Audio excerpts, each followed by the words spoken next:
This is Hemant Mehta for the Friendly Atheist Podcast. If you like what you're going to, please go to patreon.com/friendly atheist podcast. This is a bonus episode that we are posting because my buddy Seth Andrews has a new book out, and I want to make sure you all are aware of it. If you know Seth Andrews, you know him as the host of the Thinking Atheist podcast, and perhaps from his YouTube videos as well, which are always excellent. And if you've listened to him before, and you know anything about his story, you may also know he's a former evangelical Christian, a former Christian radio host, the kind who lived very much in a right-wing bubble. He says idolized Rush Limbaugh, Glenn Beck, Fox News. And that's the focus of Seth's new book. It's called Confessions of a Former Fox News Christian. And it details that shift from that bubble into a very different place where he is now. So, hi, Seth. Thank you for being here. And I guess let me just start out by asking you, what's the difference between a regular Christian and a Fox News Christian, as you say in your title? Well, lately I don't see much of a difference because I'm not talking about the Sunday Christian, the Easter and Christmas Christian who doesn't really attend and isn't really plugged in. But if you ask them, hey, do you believe in God or Jesus? And they're like, oh, yeah, sure. I'm talking about the people who practice Christianity. Time and again, I see this tie to conservative right-wing media. Fox News is their main hub for information, and they love Rush Limbaugh. Right-wing radio sort of speaks to them, and it's this weird it's a contradictory message. You are both a victor and a victim at the same time, right? I am here at this point in human history to represent my God in a Christian nation. My God conquers all, blah, blah, blah. At the same time, I'm under attack. The liberals, the seculars, the atheists, they want to come and strip me of all of my freedoms. I am persecuted. Therefore, I need God and my guns to defend against this persecution, So I see these messages, and I was the same guy, right? I was enjoying tremendous latitude and privilege. At the same time, I always felt like I was under attack and persecuted. And somehow these two perceptions existed in the same place. It was just Did you weird. recognize that? Did you recognize the hypocrisy or the the conflict there, the dissonance at the same time? Oh, Because only I always keep thinking like I wish I had as much power as they claim I do. Yeah, yeah. Well, no, I didn't. I wasn't cognizant of it until long after. Mm-hmm. I came out of that and I began to look and I thought, well, okay, wait, what culture outside of Christianity enjoys as much latitude as Christianity has? I think it started when we began to dissect the annual war on Christmas. Mm-hmm. Bill O'Reilly at Fox News, he championed this starting in November of every year, like clockwork. And then we saw Joshua Feuerstein, he comes forward and he's like, Jesus is under attack. And so I started looking at him. Starbucks has a red cup. Yeah, I'm sorry. Yeah. How exactly have they attacked you? Well, people are saying happy holidays voluntarily. So that's an attack on Jesus. And then you start to look at the lives that these quote unquote persecuted people lead. All right, well, have they forbidden you to worship at your church? No. Is it illegal for you to celebrate Christmas? Are you even ostracized culturally for celebrating Christmas religiously? No. Is there a good chance your elected representative is a Christian? Yes. If you go to a hotel, what kind of book's hidden in the drawer? It's not the Quran, it's a Bible. Can you put religious symbols in your yard? Yeah, you can wear religious apparel, t-shirts, jewelry, necklaces. You got Christian broadcasting networks, radio and television, Christian bookstores that sell all manner of books representing your faith. I mean, tell me in what And they're all saying we're being persecuted. Yeah, in what way has your religious liberty been infringed upon? And I talk about this in Confessions, and I've talked about it on the radio a lot. In the New Testament, Jesus said that his children needed to be persecuted for his sake. In other words, the good Christian, if they're of no consequence to Satan and they're not being attacked or persecuted, they must, they're not doing Christianity right. A true Christian is a threat to the devil. What happens when you have all this latitude and freedom? You manufacture the persecution narrative. And this validates the fact that you are a warrior, a God crusader here, one nation under God, and you're fighting for that. So, As someone who was never in that bubble and who very much is outside of it today, it strikes me that it seems so obvious to say you can't pretend to be persecuted when you have all this privilege and all this power. Surely there are people inside that evangelical bubble, like you were, who recognized that contradiction at some point. And I'm sure you knew some of them as you're growing up in that world and you're living in that world. What goes on amongst those Christians who realize, you know what, you're telling me I'm under attack, but I don't think I am. You're telling me we're being persecuted, but I don't want to trade places with any other group. They don't have it better than we do. in Red State, Oklahoma, I don't hear a lot of self-reflective language like that. I Most of what I hear is the nation belongs to us. At any moment, the Democrats, seculars, liberals, foreigners, whatever, want to take it away from us. Now, there are examples of people who are believers, God believers, Bible believers, who are champions of state church separation, like the famous pastor Tony Campolo. He's Mhm. on record saying, "Look, my God doesn't need religious privilege in this country. My God doesn't need this. Doesn't need to be a theocracy for my God to be validated." And so, it's refreshing to see that there are spiritual leaders throughout the country who have teamed up with organizations like the American Humanist Association to protect the church state line, because everybody wins, right? If the state is not a church, private religious liberty remains protected. But we haven't turned ourselves into a theocracy. And there are Christian leaders, not enough of them, but there are Christian leaders in this country who know that and who are battling to protect the Constitution. So, what is it that helped you get out of that rabbit hole finally? That helped you see that perspective that so many of the other people in your church were not seeing? It's something that I've tried to reverse engineer. And I don't know, it's a ton of different factors. I, I'll try to encapsulate it. Yeah. When I was in my Fox News bubble, and this is true of a great many conservatives, statistically, it's been measured that people who vote conservative are more likely statistically to get their information about the world from a single news source. 40% of polled Trump voters got their news about the world from Fox News. Almost half of everybody who voted for Trump got their news about the world shaped by a single network, Fox News, and also kind of a 1-2 punch. It's right-wing radio, Rush Limbaugh, Michael Savage, Glenn Beck, etc. So these conduits don't just bend reality; they become reality. It really is kind of a cult model.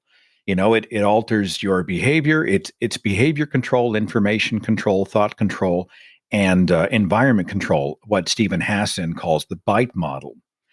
And it was when I came out of my religious faith, when I said I was an atheist in 2008, I was still a political conservative.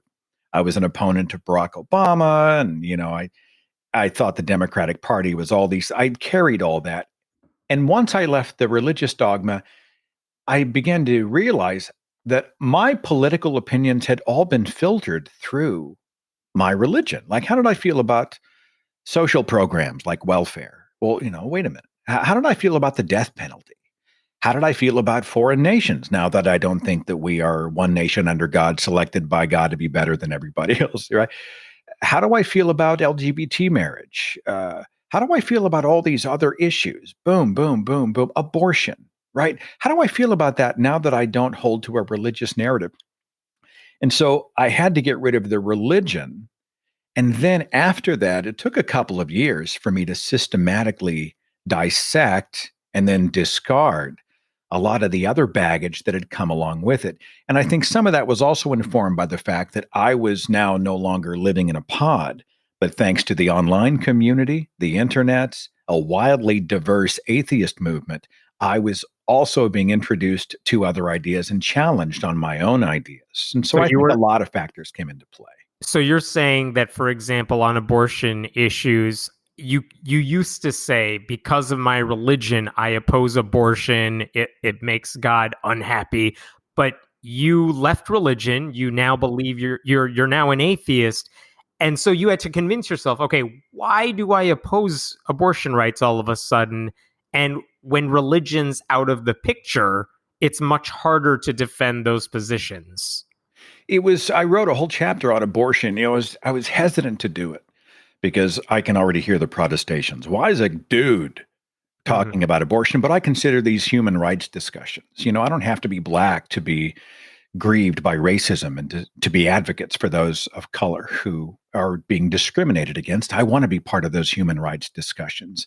I don't have to be gay to fight for LGBT rights. I don't have to be a female to be able to stand alongside women to defend reproductive autonomy and human rights. And that's how I approach the chapter. And I hope people receive that in that spirit. Um, but when I was in the faith, we believed in the soul. I mean, the second that the egg and the sperm hooked up, man, that's a human being. It's not a cluster of cells and blah blah blah. It's a person with an eternal destiny, and that person cannot defend itself. So we must go and defend the soul. So you step out of religion and you get into these dissections of, well, how do you even define the soul? Is there any evidence for the soul? I referenced Dr. Julian Mussolino's book called The Soul Fallacy, where he was talking about the fact that if a soul did exist and it drove our whole identity, that's a scientific question. That's measurable. Like, we should be able to see the soul pushing all the gears in the machines in these directions. The soul is, there's no reason to believe in it. So you start to walk away from that. And then you think, okay, well, what constitutes a person? And this zygote, no, it's not, that's not a human being, this cluster of cells. And then beyond that, you realize that more than half of all fertilized eggs are ejected from the female body without ever taking hold, which would have made God the most prolific abortion doctor in the universe. I mean, once you walk away from religion, you give yourself permission to be honest about these questions. And at the end of the day, ultimately for me, it was like, I got no business, no right telling a woman what happens to her body. And it was easier to do that when I didn't feel like I had a divine edict to fight for the unborn. I feel like that same shift happened for me when it just came to religion alone. Forget the social issues, which for me came much later. I didn't even think about them until I already was an atheist. But just thinking about the afterlife, just thinking about why I'm here, how did I get here? Yeah, you have to go through all that. Well, okay, if God's out of the picture, or if supernaturalism is out of the picture, you got to rethink all of that stuff. And that takes work. Like, your whole worldview doesn't make sense anymore, and you could reconfigure the whole thing. It Was it? helped me to Hemet Mhm. to let I mean, and we're seeing this by the second in the evangelical hard right Republican Party. This is a fear culture. Mhm. And when I was a devout believer, we were just afraid all the time. I mean, for people who believe that our God could kick any other God's ass, like, the devil's already lost, there's no contest, my God is the winner in every situation, I'm already victorious in my Savior, blah, blah, blah. This is the window dressing. This is the lip service that we would give it. But we were scared all the time. We're scared of the devil in our music, in our movies, and influence, and friends. We talk about the satanic panic, and we got pastors talking about Satan and everything today. I mean, for people that supposedly believe they've already won the victory, they act like at any moment they'll lose everything and they're hugely vulnerable. We saw that in the political conventions recently. Like, the Republican convention was very much built on the idea that you need to be scared of what's to come if Joe Biden wins. Whereas I feel the Democratic convention was very much, yes, if Trump wins, things are going to get worse, but also Biden is this agent of hope and change. And that's typically, I mean, that's kind of how those conventions have gone in the past, too. There's a reason Obama campaigned on hope, whereas Republicans typically campaign on, if we lose, all these horrible things are going to happen, even though both sides can make those cases. Yeah. It seems like fear is very much what Trump is using right now as he campaigns for re-election.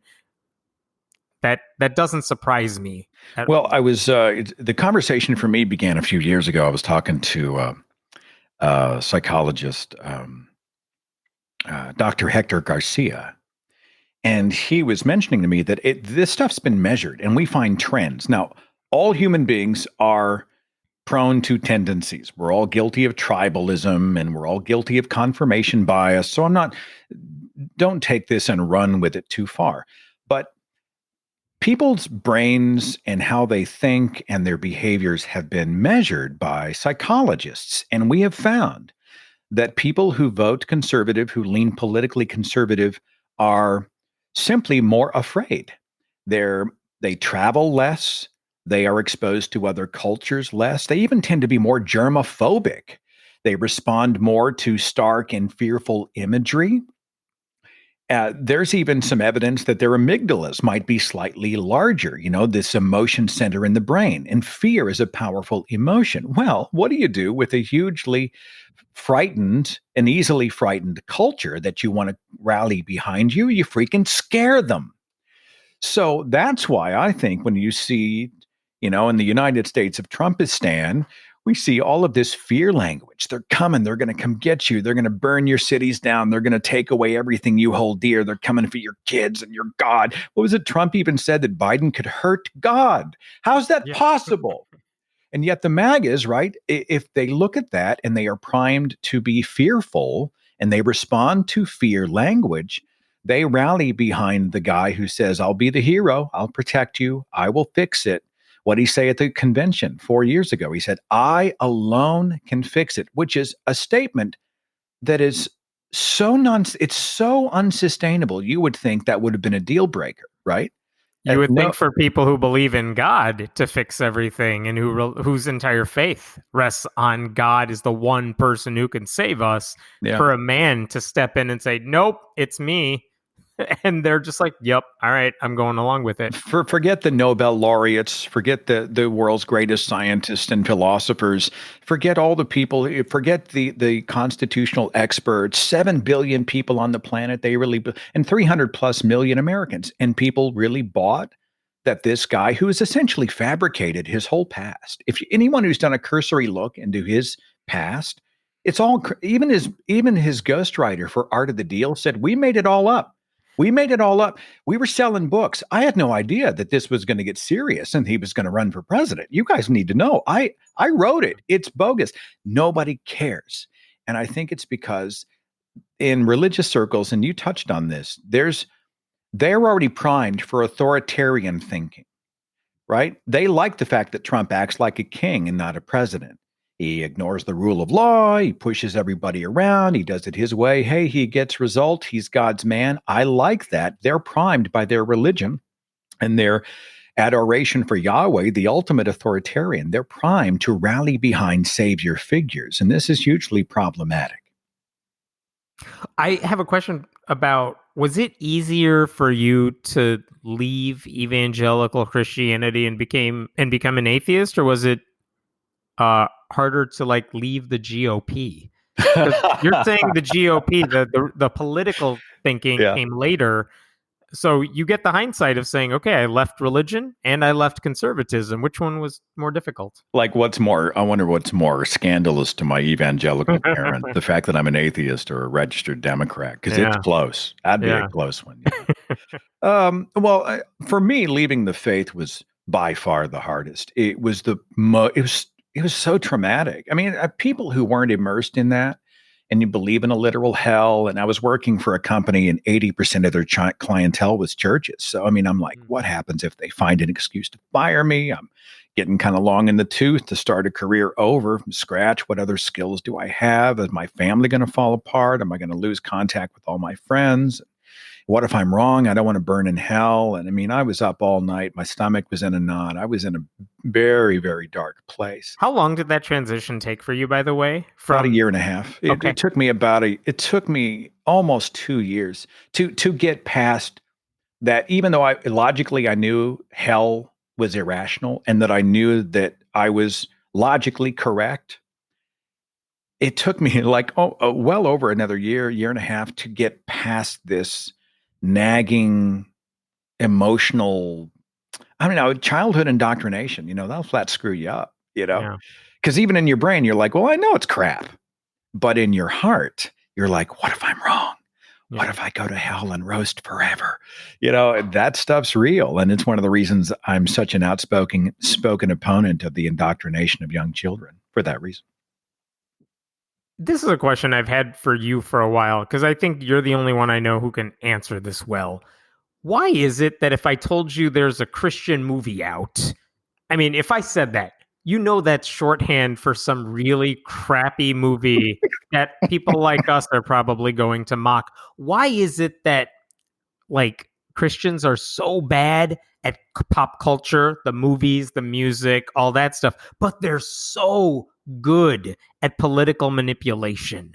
Like, how come their overtaking of the Republican Party isn't some B-level crappy version of Karl Rove? I don't know. I was when I was in radio, I was a Christian radio host back in the 90s and early 2000s. And it was a known thing that if something was popular in the culture and there was an artist that was popular, we had to have a Christian version of it. So if there's a big hit by a major pop artist and they sold a squillion albums, we'll give us 6 months. We got somebody who looks like them and sounds like them. And then we'd go out. We'd say, well, if you like that worldly thing, you will love this squeaky clean Jesus version over here. You can listen to us without any guilt or fear. I've heard you give a talk on this, and what made me laugh going through it is that one, I had never heard of any of the knockoff Christian versions of all the bands and books you mentioned, Yeah. but also that you weren't kidding. There was a Christian version of damn near everything Yeah. that was popular in the secular culture. It's a little scary. The lack of originality, is just scary. And so then all of a sudden, a bunch of major record labels came in and they scooped them up because Christian music's very profitable. Yeah. Especially right now, the praise and worship thing. People license those songs and people are making millions of dollars. That's a whole other conversation. But my challenge now is that, a lot of that broadcasting is just freaking homogenized. It's like they cranked it out of a vanilla kind of a machine deal. And the films, Christian movies have always been crap. They released one back when I was a kid called Super Christian. It's one of the worst things I've ever seen. It was literally a Christian who had a super cape on and would fly around doing the work of Jesus and stuff. Yes. I mean, they had the Thief in the Night movies and they had a bunch of others. But that's exactly my point. They're so laughably bad. And yet when it comes to, okay, well, we need to win the presidency, they know how to get it done. And that scares me. I don't know. I don't know how these culture. I don't know how does Pure Flix, and the Tripe, everything they produce is like a culty Mentos commercial, right? How does that happen? And they make money with these films. Yeah. But how do they put out that cheese? And then over here, they're so unbelievably influential in ways that have such serious consequences. I don't know the answer. Actually, it's a really good question, but I don't know the answer. So let me go back to your story here. You found a way out of the church and you found a way out of this conservative bubble. And I wonder, this is a conversation I've had with other atheists, that whatever worked for you, that got you to stop believing in God, that may not work for everyone else. So to say, well, you just got to read this book, or you just got to listen to this person, or just think about this, doesn't matter. Everyone's going to have their own path to figure it out. What do you think in your story is something you hope other Christians could follow? Is there anything that you went through that you're like, you know what? If other people went through this or they knew this, they might be able to walk that path as well? Or is it something they just got to figure out on their own? I think there's a few answers. I'm not trying to be like a politician on this and being like, well, there's all these different shades to it. But I had come to a point in my life, maybe it was midlife. I don't know. I just got tired of people telling me just to take it on faith. So I had come to a point in my own gut where I was dissatisfied with fake it till you make it. Jesus, it's not supposed to make sense. In fact, the more it doesn't make sense, the more we're supposed to lean on God. And meanwhile, I'm like, well, God is not the author of confusion. and yet I'm wildly confused. And so I had to come to a point where I was curious enough to take the next step, and that I gave myself permission to continue despite the potential consequences. And I think That people, makes it sound very personal then. yeah, I don't, if you talk to somebody who is what they call doxastically closed, yeah, a great example is when someone comes to me and they want to talk about their faith. Usually it's in a defensive posture. Yeah. I'll say, "Is there anything that would ever make you change your mind?" And if they say no, I go, "Okay, cool. Well, let's have a great day. We'll see you later," right? Because you just admitted that you're starting with the answer and you're not interested in disconfirming information. And often that promotes a little curiosity. Oh, well, hang on just a second, you know. Mm-hmm. But I think we need to find. I'm most interested now in people who are they're doubting, and they know it doesn't make sense, but they've been primed not to challenge. My thing is to lead with questions, and to remind people it's okay to give yourself permission to ask. Like the one disciple in the New Testament that our parents never told us to emulate was Thomas. Why? Because Thomas Yeah. was a doubter, right? But I think Thomas was the best disciple because he's like, well, you need to show me the nail holes in your hand before I'll say that you are the risen Christ. He was looking for evidence. And I think my shtick is to kind of remind people you're not an echo of someone else's voice. You're not charged to carry a family mantle. You don't have to live, vote, love, worship like your parents or your culture. You get to be you on your terms, and you have to give yourself permission to take the journey. And that seems to help, just encouraging people that it's going to be okay. Do you You know, ever listen to any of those conservative radio hosts now, Rush Limbaugh, Glenn Beck, or do you ever see clips of their shows these days? it's a little bit. I used to listen and watch all the time, like it was always running, even in the background. Yeah. Uh, And I lately, ask because I'm curious if they're sounding the same today as they did, or if their tactics have shifted. Rush to me is exactly the same. Yeah, he's been doing this. He's been spewing the same awfulness in the same way. He's essentially he race baits black people. He's thinks climate change is a hoax because volcanoes. It's ironic that he's got freaking lung cancer because he was railing for decades about the fact that all these cancer scares with smoking were bogus. And of course, now he's got advanced lung cancer. I'm not celebrating that. I just think it's Mm-hmm. ironic. But he's been awful to women. He's awful on every level. But like people like Sean Hannity Yeah. and Glenn Beck, they've just got Tucker Carlson. They were always a little wacky and they were always right wing. But there is an intensity and a fervor, a zealotry going on right now that I have not seen before. Do they feel emboldened because of the current administration? Is it a weird desperation because they fear losing power? Are they just losing their minds? I have no idea. But they're Yeah. getting crazier. I mean, even the Right. evangelists, the Franklin Grahams and the Paula Whites and stuff. I mean, they're just getting wackier. So, Yeah, it is weird to see some of them who are always just wrong, but I don't know, kookily weird. They're yeah. just strange. But now they're like genuinely harmful. And it almost is laughable that I think Rachel Maddow got her start on Tucker Carlson's show. Like she would be a frequent guest, like the liberal he liked to argue with. And I think she's been asked in interviews, like, what the hell happened to him? And she just kind of dodges the question, like, I have no idea what's going on. Because like you said, it just seems like he's gone off the deep end and he's not alone. It's other people as well. Um, Let me ask you, one of the big questions as we head into this election then is, okay, if Trump has his base, one of the ways that he could lose is if some of his largest constituencies, if he loses support in some of his largest constituencies. And white evangelicals were one of his biggest bases in 2016. Like 80% of white evangelicals who voted for Trump. Is there anything that could happen at this point that you think to peel off at least some of those voters in swing states?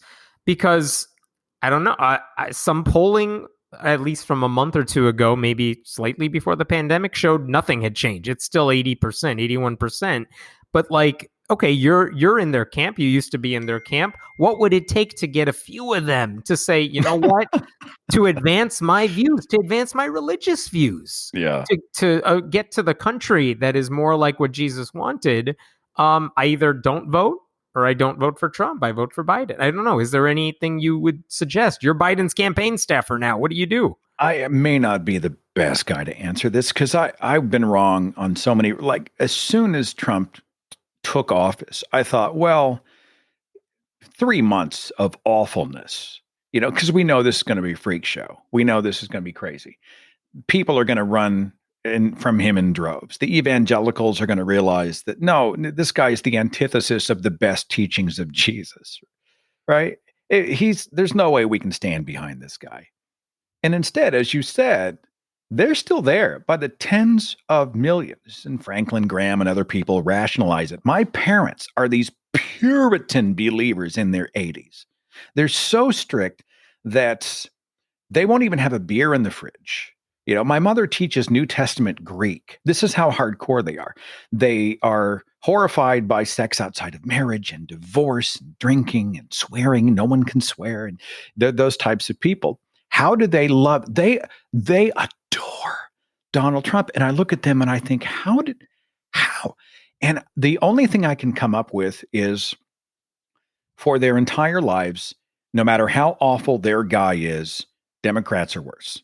Mm-hmm. If it's a Democrat, you're communist. Communists are the devil. They come out of the Cold War mentality, out of the Red Scare kind of thing, where it was Satan's communism, a worship of the state.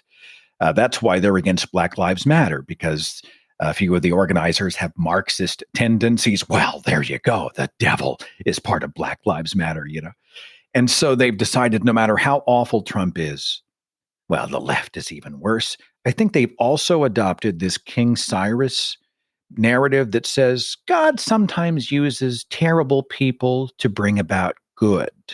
So if Trump is just an absolutely shitty human being, but he stacks the Supreme Court to protect the rights of the unborn. Which is exactly what those white evangelical pastors who are close to Trump say. That's Yeah. their argument. I mean, it's an end justifies the means. So you know what? Sure, he's. I would never accept his behavior in a spouse or a child or a sibling or a friend. No way. Predatory, sociopathic, pathological liar, absolutely awful human being, a bully, all these things. No, I wouldn't buy that. But you know what? He is going to essentially stack the deck with people who represent my individual faith and my proper God with a proper name. And as long as he does that, I'm willing to turn a blind eye to all of the other awfulness. I see it as a kind of moral rot, massive hypocrisy.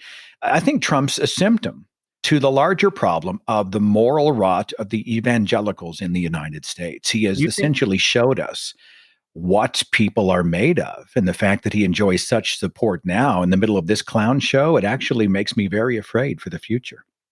Are you saying that all the stuff about family values, about how Christians, those types of Christians, are like they decide what's moral? We are the people who are good moral people. Do you think Trump exposed the hypocrisy, or that they never believed that stuff in the first place? Well, I think in their everyday lives, they try to be moral people, a lot of them. I mean, I think there are sociopaths and corrupt people who have been consolidating power. So I'm not talking about them necessarily. But I mean, a lot of the people who rationalize it, I think they have decided that they will only see the good and they will excuse the bad. It reminds me a lot of how they deal with the worst verses in the Bible.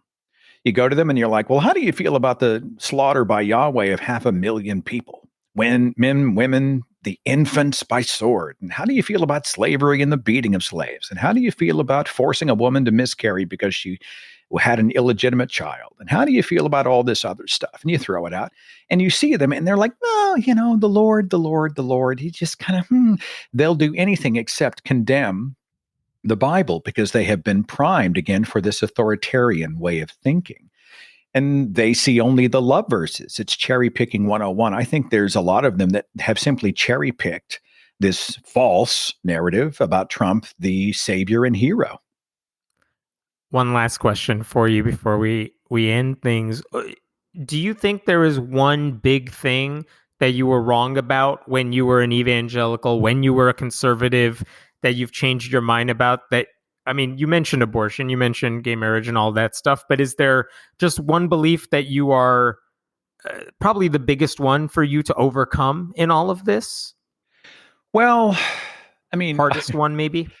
I like, I was kind of a God and guns guy. I mean, I wasn't like the drive down the street in the rusty pickup truck, with a flag waving kind of guy. But I always felt I had that really kind of bumper sticker mentality about the Second Amendment and our rights as Americans. I had some of that. The death penalty, to look at it. I've got a whole chapter about the death penalty. I'm not just shilling for the book. I'm just saying I can't encapsulate it here. Yeah. Abortion for me was the toughest. And I think it remains. When I was an evangelical Fox Newser, I believe that liberals took glee in killing babies. Okay. This is how I thought about it. Yeah. You know what? They don't care.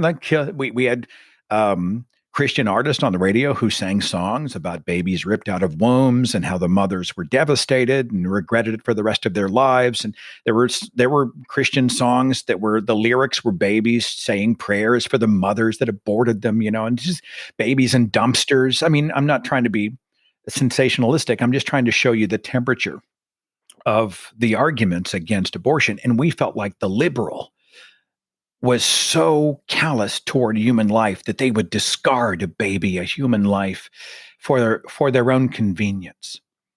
And coming out of that and having to reassess what human life, what personhood is in the shadow of the rights of a woman and her bodily autonomy, that was probably the one that has taken me the most time.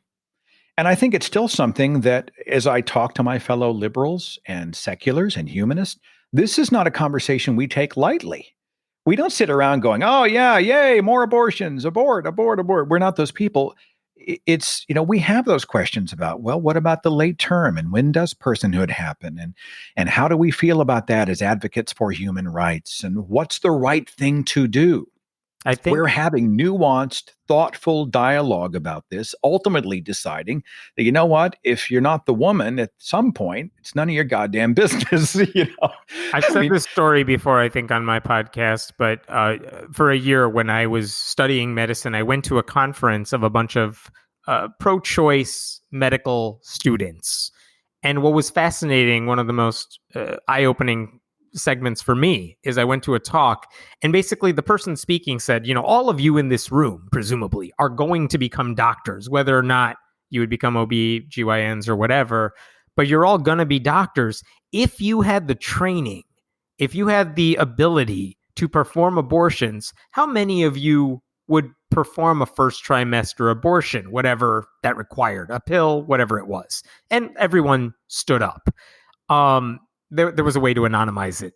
I won't get into those details, but pretty much everyone stood up. She said, how many of you would do a second trimester? And it was very few people, relatively speaking, like about half the room, I think, like sat down. And then how many would do a third trimester? And it was literally like a couple of people were standing.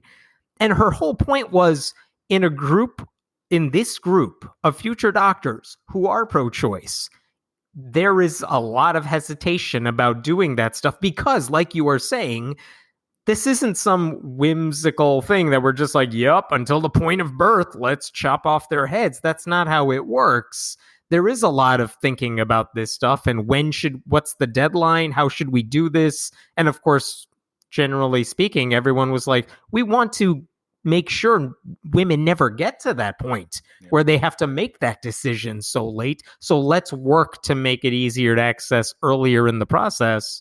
But you're right. Like, no one takes it as callously as I feel the left gets stereotyped. And when I was a right winger, we never once stopped to think, well, what are the societal precursors to the pregnancy? And what about a partner abuse? We find that there's a statistically higher percentage of people who are candidates for abortion, who are in abusive relationships. The vast majority of late-term abortions are done to save the life of the mother, or in extreme birth defects where the fetus may not survive. And to get into the nuts and bolts of it, instead, If you're a binary thinker, you just say, well, they're evil and they hate life and they're going to essentially rip. We saw Trump do it during his State of the Union Yeah. speech. He was talking about these doctors want to murder your children, which is more fear language. But I had to come out of that and actually learn about, well, what are the reproductive processes and how does this work with the egg and the sperm and the zygote, and what does the fetus look like at certain stages? And in the book, I actually have illustrations that are done in pencil that sort of show, when they say this is a developed baby, you're actually looking at a cluster of cells that looks like this. This is not a person. How do we then approach these questions? And I got there. And at the end of the day, it becomes a human rights issue about the mother as much or more than anything. And I'm tired of these freaking white guys in positions of power deciding what happens to a woman's body, as it has recently happened in the state of Alabama. It's not the role of the government or the church or the community to tell a woman what happens with her body. And that's just where I land. So, well, if you can get out of it, there's hope for other people in that bubble as well. So the book is called Confessions of a Former Fox News Christian. There's a link in the show notes, and you can listen to Seth Andrews at the Thinking Atheist podcast. Seth, thanks for your time. I appreciate it, buddy. always fun. Thank you very much.